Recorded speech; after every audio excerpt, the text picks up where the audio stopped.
Hi! Hello!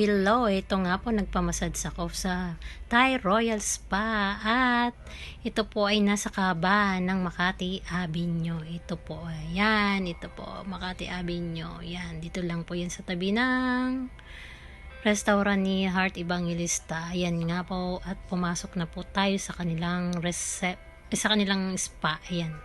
Yan. Ayan, ang ganda ng spa nila, yung bagong spa nila kasi kalilipat lang po nila diyan eh.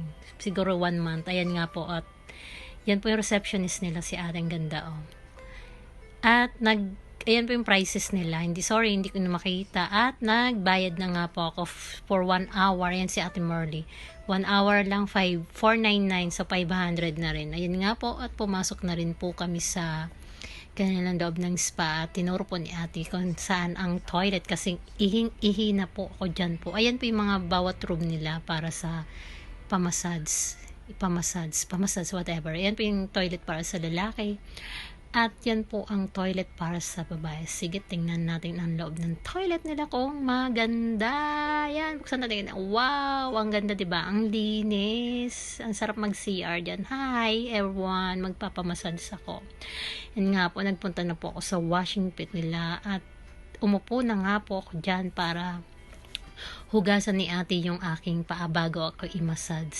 Ayan po si Ate Merly, napakagaling po niya mag-massage. Kung magpapabook po kayo dyan sa Royal Thai Massage sa may Makati Avenue, hanapin niyo lang po si Ate Merly.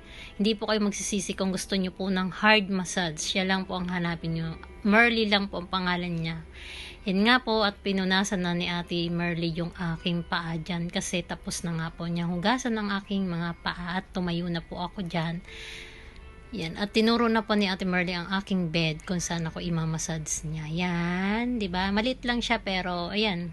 Yan yung may hangiran ng damit, may lagayan ng mga gamit niya sa taas. Yan nga po, after massage, yan nga po may free tea at yan, pumasok na ako sa toilet ulit para mag-ayos ng sarili ko bago ako umuwi. At nag-say bye-bye na nga po ako sa nila. Bye, thank you.